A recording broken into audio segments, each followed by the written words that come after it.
તો મિત્રો આજ ભરેલા સંભારિયા નહીં પણ સંભારિયાના જે મરચાં જે ભરા ને એની સબ્જી બનાવવાની હો. તો જોઈ લો મિત્રો, અહીંયા વઘાર ચાલુ થઈ ગયો હો.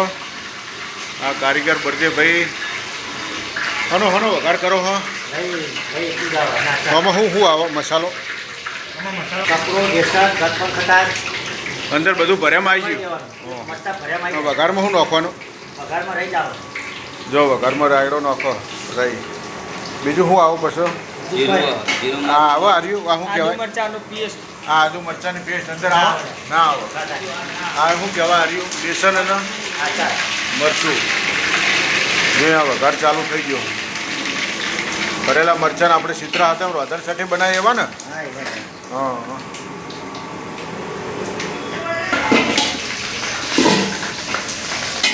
જોઈ લો મિત્રો, તેલ ફૂલ થઈ ગયું. તેલ વધારે જુઓ નહીં આમાં. તો આપણે ઘરે જે બનાવીએ એમાં તેલ થોડું લઈએ એટલે સારો ના બનાવે. અહીંયા ફૂલ તેલ લેવાનું, વધારે તેલ લેવાનું સારું. આમાં પાણી આવો પાણી આવો આમાં બરોબર. અને આ નાખવાનો મસાલો અંદર નાખવાનો નહીં મોડા. જો મિત્રો આના બફાવા માટે આ ટોપર ઢોકી દીધું હો. અને આ જો આ બીજા કારીગર સ્પેશિયલ હળદરિયાના કારીગર અહીંયા આવ્યા. જો લીલી હળદરનું શાક બની ગયું હો. વિડીયો ઉતારવામાં થોડો લેટ પડ્યો પણ જોઈ લો ચક્કાસ. આમ તાવી તમે બતાવજો.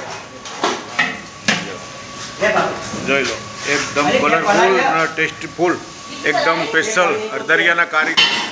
તમારે હળદી બનાવવો ઓર્ડર આપવો હોય તો કોલ કરજો, તમને નંબર મળી જશે. આ ભાઈનો તમારી સ્ક્રીન ઉપર નંબર આવી જશે. તો જોઈ લો મિત્રો, આ બીજી બાજુ આ ભાઈ શું કરો? હા આમાં શું બનાવ્યું ભાઈ? આમાં બનાવ્યું છે રસાવાળો સંભારિયા. કે સંભારિયા બતાવીશું. હા હા, આ રીંગણ, ભરેલા રીંગણ સંભારિયાનું શાક કાઠિયાવાડી.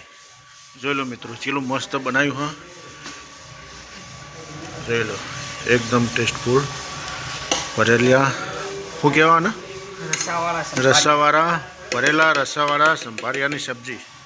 જોઈ લો આ ભાઈએ બનાવી મસ્ત. તે બનાવી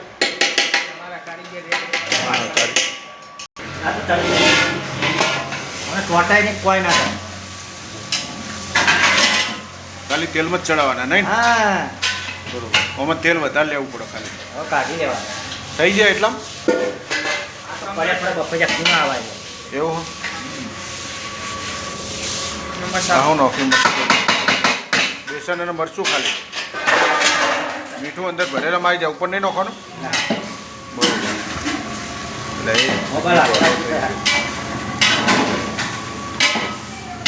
મોબાઈલ સીટો જ રાખવો પડે એવો હોય કે હમણાં પેલું. હા આવો કલર આવી ગયો મરચાંનો.